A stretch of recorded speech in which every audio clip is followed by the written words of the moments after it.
राही तेज कदमों से आगे बढ़ जाती है। अनुपमा को बिल्कुल भी तवज्जो नहीं देती। अनुपमा वहीं खड़ी रह जाती है, लेकिन तभी परी दौड़कर उसे गले लगती है और प्रेम भी मुस्कुराते हुए उसके पास आता है, मगर राही की आवाज़ उन्हें फिर अपनी ओर खींच लेती है। राही जैसे ही शीशे में देखती है, उसे अनुपमा की परछाई नजर आती है और उसका गुस्सा एक बार फिर भड़क उठता है।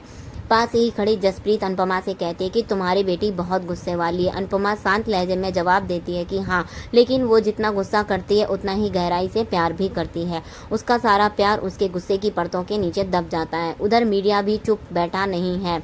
एक रिपोर्टर तोशु को घेर लेती है और कहती है कि जो कि वह अनुपमा और राही दोनों को जानता है, इसलिए उनके बीच की असली सच्चाई अगर सामने आ जाए तो शो को बहुत फ़ायदा मिलेगा।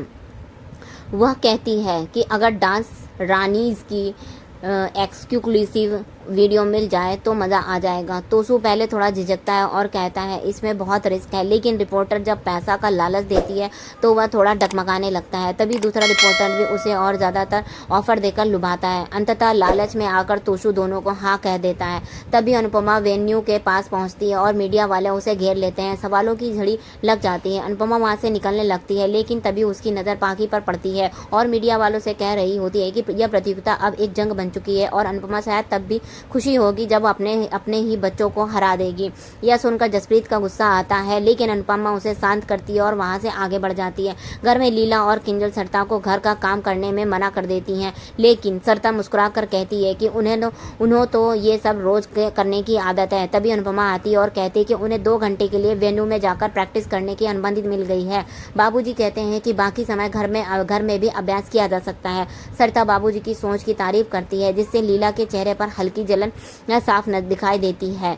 फिर अनुपमा सबके साथ रसोई में होती है, जहां सभी मिलकर हंसी मजाक करते हैं। वे खाना बना रहे होते हैं, तोशु उनका वीडियो बना रहा होता है और बाबूजी भी उसमें शामिल हो जाते हैं। लीला बाबूजी को इस तरह से मस्ती में देखकर थोड़ी नाराज हो जाती है। खाना बनाने के बाद सब साथ बैठकर खाने लगते हैं। अनुपमा की टीम मराठी खाना बनाती है और सरिता बाबूजी को परोसती है और लीला कहती है कि बाबूजी बैंगन नहीं खाते, लेकिन बाबूजी मुस्कुरा कर कहते हैं कि आज टेस्ट करके देखते हैं। दीपा कहती है कि हमने तो अनुपमा के साथ हाथ का खाना बहुत खाया है, अब आप हमारे हाथ का खाइए, चीखिए।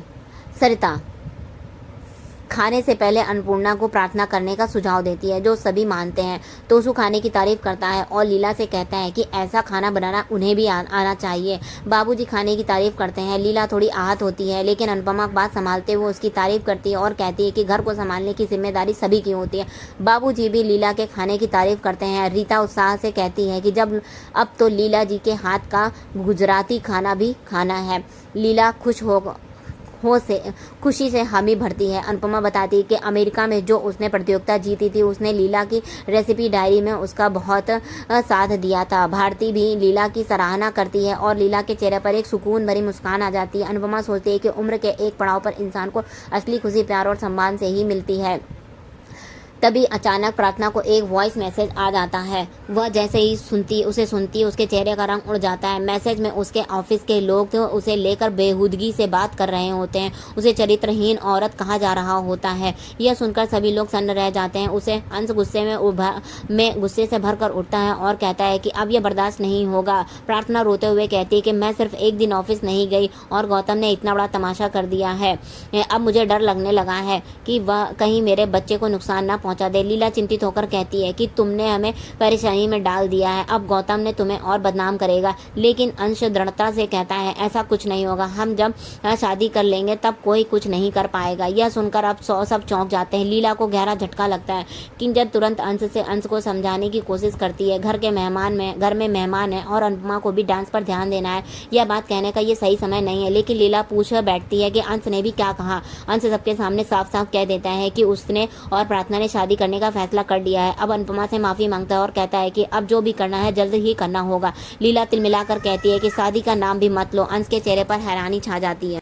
दूसरी ओर राय पराग से कहती है कि डांस रानी से सारा टाइम स्लॉट पहले ही ले लिया है जिससे उन्हें प्रैक्टिस के लिए समय नहीं मिल पा रहा है। परी परेशान होकर कहती है कि अब क्या होगा। अनुपमा के चारों ओर हर मोर्चे पर तनाव और चुनौती फैल चुकी है। एक तरफ राही की दूरी और बच्चों की नाराजगी, दूसरी तरफ मीडिया का दबाव और अंश और प्रार्थना की शादी का मुद्दा। लेकिन अनुपमा की आंखों में अभी भी वो हौसला है जो हर तूफान का सामना कर सकता है। राही परेशान होकर कहती कि जब उन्हें अच्छे से पता था कि हमें कौन सा टाइम स्लॉट चाहिए, फिर भी उन्होंने पहले आकर सारे स्लॉट अपने हिसाब से बुक कर लिए। पराग उसे शांत कहते हुए कहता है कि तुम्हारी खुद की डांस एकेडमी है, वहाँ क्यों नहीं प्रैक्टिस कर लेती। राही जवाब देती है कि फाइनल की प्रैक्टिस तो उसी वेन्यू में करनी जरूरी है जहाँ फाइनल होता है। वहीं माही बीच में बोल पड़ती है कि यह सब अनुपमा ने जानबूझकर किया है, यह पूरी साजिश उसी की है। प्रेम यह सुनकर चौंक जाता है जबकि परी माही पर नाराज हो जाती है। पराग राही को समझाता है कि वह ऑर्गेनाइजर से बात करे, जो वो समझाते हुए समझ जाएंगे। लेकिन राही के मन में अभी भी शंका है। वह कहती है कि पता नहीं फाइनल से पहले और क्या क्या देखना पड़ेगा। इस बीच शाह हाउस में बवाल मचा हुआ है। लीला अपने गुस्से पर काबू नहीं रख पाती और गुस्से से कहती है जिसका डर था वही हुआ। सबको इस बात की खबर थी, कोठारी परिवार और अनुपमा को, यहाँ तक कि बाबूजी को भी, लेकिन मुझे इस बात की कोई खबर तक नहीं, किसी ने मुझे बताया तक नहीं। बाबूजी उन्हें शांत रहने के लिए कहते हैं, लेकिन लीला का गुस्सा और बढ़ जाता है। वह कहती है कि इसका मतलब यह हुआ कि आपको भी पहले से ही पता था। तो तिलमिलाकर कहती है इस उम्र में भी सब कुछ मैंने ही संभाला और बदलने में मुझे यही सब मिला। लीला का गुस्सा प्रार्थना पर टूट पड़ता है। उसे ताना मारते हुए कहती है कि तुमने हमारे लिए बहुत कुछ किया है और तुम आस्तीन का सांप निकली। तुम्हें यह पता था कि अंश तो हमारा इकलौता पोता है, फिर भी तुमने उसे अपने जाल में फंसा लिया। बाबूजी बात को संभालने की कोशिश करते हैं और कहते हैं कि शुक्र मनाओ कि अंश और प्रार्थना हमसे पूछ रहे हैं, वरना ये पाकी और तोशु की तरह सीधे शादी करके घर में आ जाते तो। तभी पाकी बोल पड़ती है कि प्रार्थना तो किसी और के बच्चे की माँ बनने वाली है, क्या अंश को कोई और लड़की पसंद नहीं मिली। वह कहती है कि प्रार्थना को वापस घर चले जाना चाहिए, लेकिन प्रार्थना हाथ जुटाकर जवाब देती है कि इस घर से तो चली जाऊंगी, लेकिन अब अपने पुराने घर वापस नहीं जाएगी। अंश एकदम स्पष्टता से कहता है कि प्रार्थना कहीं नहीं जाएगी। वह सभी के सामने ऐलान करता है कि चाहे कोई माने या ना माने, अब वह प्रार्थना से शादी जरूर करेगा। यह सुनकर लीला सदमे में आ जाती है और गुस्से से कहती है कि अगर यह शादी हुई तो मेरा मरा हुआ मुंह देखोगे। घर में सन्नाटा छा जाता है। लीला अपना गुस्सा लेकर कमरे से बाहर चली जाती है। अंश और प्रार्थना अनुपमा से हाथ जोड़कर मदद की गुहार लगाते हैं। अनुपमा के चेहरे पर बेचैनी झलकती है और किंजल मन ही मन सोचती है कि बेचारी मम्मी फिर से एक जटिल हालात में फंस गई हैं। दूसरी ओर लीला अकेले बैठी दुखी होकर बड़बड़ा रही होती है। आज अंश ने एक लड़की के लिए अपनी दादी को पराया कर दिया। उसे लगता है कि शायद वह ही गलत है। वह डरती है कि अगर यह शादी हुई तो कोठारी परिवार और गौतम उनका जीना हराम कर दे।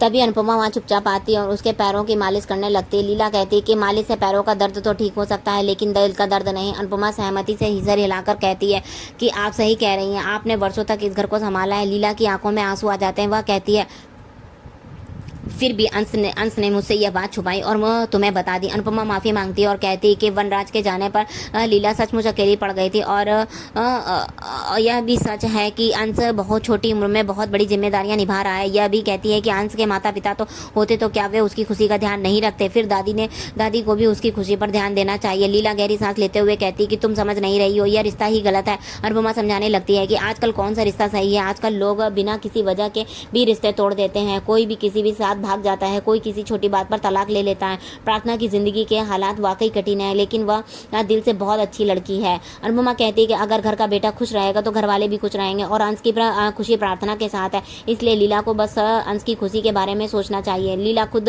कुछ देर तक सोच में डूबी रहती है। फिर एपिसोड यहीं पर खत्म होता है। अगले एपिसोड की शुरुआत होती है लीला के एक अप्रत्याशित फैसले से। वह सबको हैरान कर देते हुए अंश और प्रार्थना की शादी के लिए हमारी हामी भर देती है। सबके चेहरे पर मुस्कुराहट लौट आती है। लीला खुद शगुन लेकर कोठारी परिवार के घर जाने की बात करती है। यह सुनते ही अनुपमा के चेहरे पर एक अजीब सी बेचैनी आ जाती है, मानो अतीत की कोई भूली बिसरी परछाई फिर से लौट आई हो। जब वे शगुन लेकर के कोठारी हाउस पहुंचते हैं, अनुपमा की आंखों के सामने ख्याति मोटी बा माही और राही का पुराना गुस्सा एक सपने की तरह उभरने लगता है। वह सपने में देखती है कि कोठारी परिवार फिर से उस पर आरोप लगा रहा है, उसे नीचा दिखा रहा है। यह दृश्य उसके मन को हिलाकर रख देता है, लेकिन वह खुद को मजबूत बनाकर वहां पहुंचती है ताकि वह इन सबसे अपने अंश को खुशी के लिए फिर से मजबूती से खड़ी हो सके। एपिसोड यहीं पर खत्म होता है।